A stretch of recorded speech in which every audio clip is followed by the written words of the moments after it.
Hello friends, we are going to learn about pronouns in this video. I will discuss why pronouns are needed in English language, its definition, types of pronouns with different practical examples.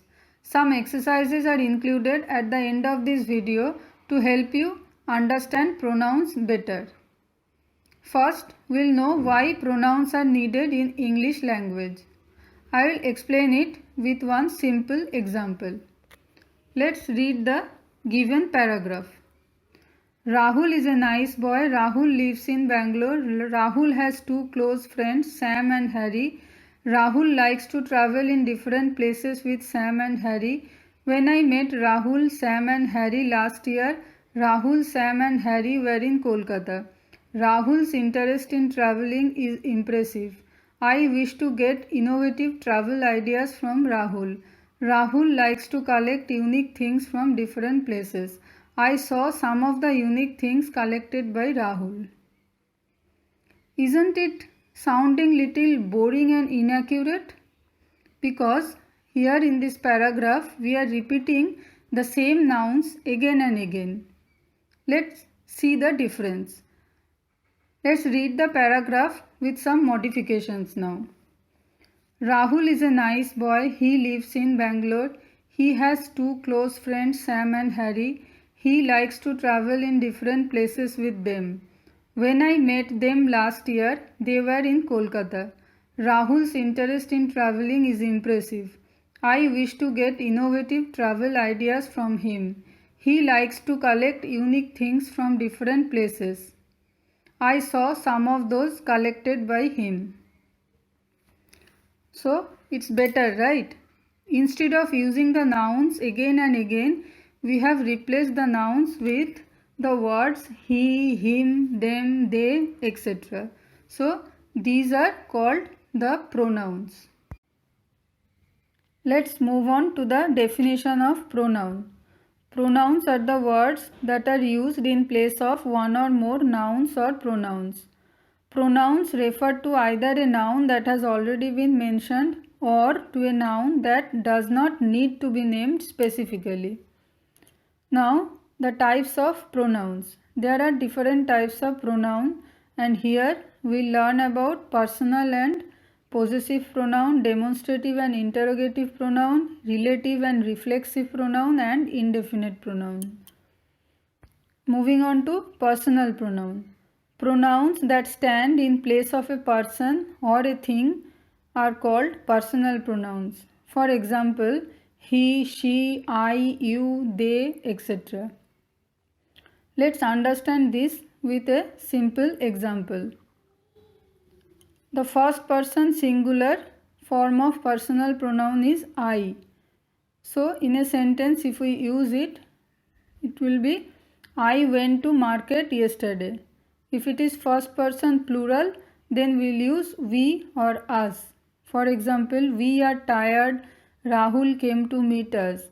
Similarly, I have shown some examples for second person singular and plural and also third person singular and plural.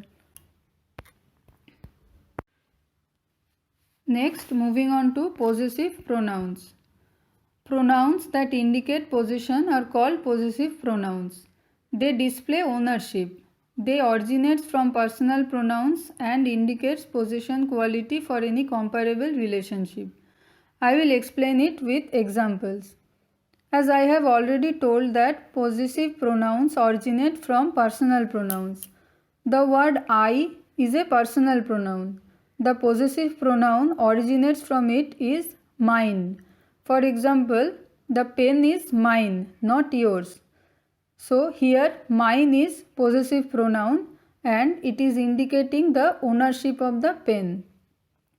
Another example is for the personal pronoun we, the possessive pronoun is ours.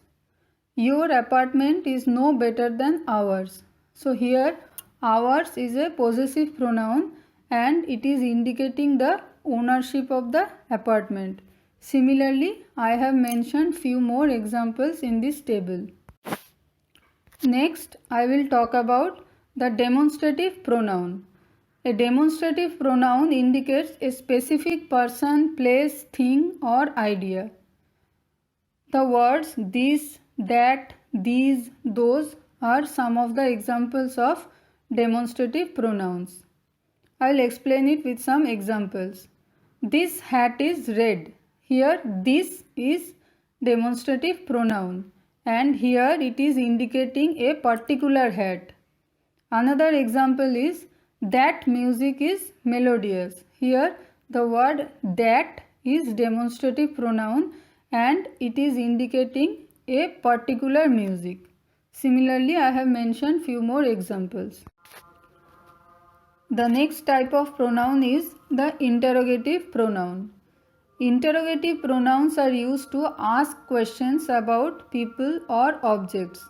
What, which, who, whom, whose. These are the examples of interrogative pronouns.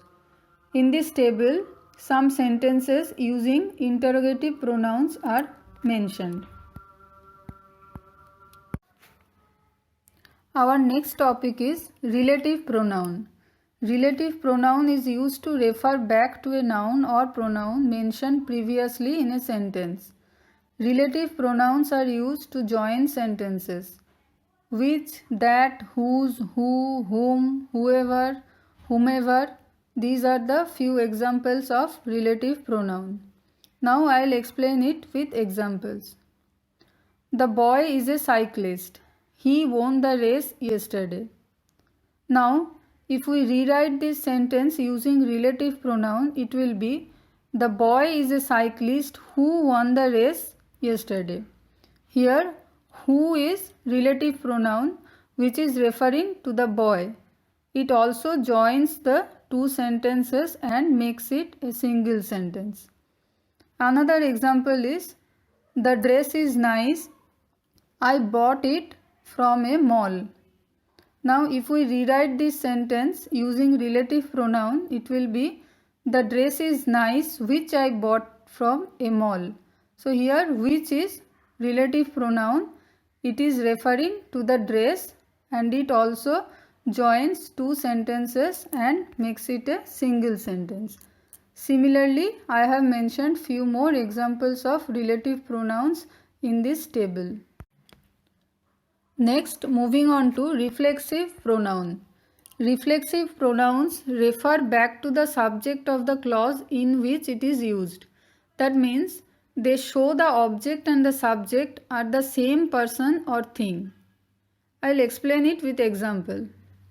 I have told myself to stay away from bad habits. Here myself is reflexive pronoun.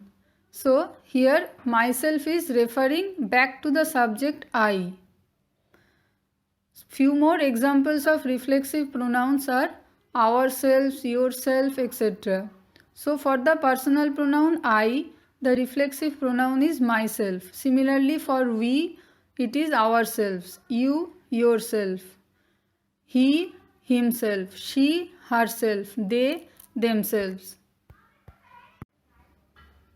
Now I will talk about indefinite pronoun. Pronouns that refer to people or things without indicating exactly who or what they are called indefinite pronoun.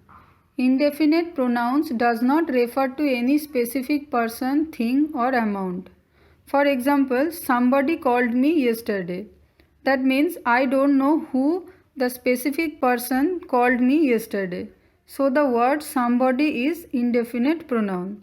I will give one more example. Anyone can do this.